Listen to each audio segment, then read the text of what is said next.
Nahukay ang ilang vintage bombs sa bahagi ng Rojas Boulevard sa Maynila sa gitna ng pagtatayo ng mga street lights sa lugar.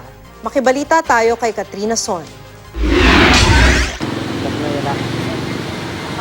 Agad rumisponde ang mga pulis at ang SWAT sa bahaging ito ng Rojas Boulevard. May nahukay daw ng mga vintage bombs sa lugar. Kwento ni Christopher Capiaco, naghuhukay sila sa lugar dahil magtatayo sila ng street lights. Habang naghuhukay, napansin niyang tila may iba siyang tinatamaan. Parang baka lang mo siya na nakita namin. Laking gulat daw niya at ng kanyang kasamahan na tila naglalakihang mga bala ang kanilang nakita. Delikado yun eh. May pagkasabog talaga raw yun.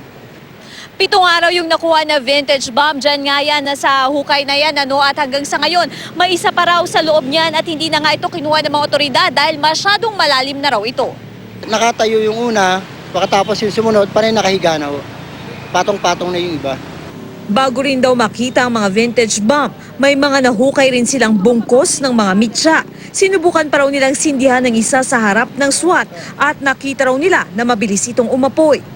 Kinuha raw ang mga ito ng SWAT kasama ang mga vintage bomb na isa-isang inahon mula sa hukay para suriin. Mas mag-iingat na raw sila sa ginagawang paghuhukay. Katrina Son, GMA News.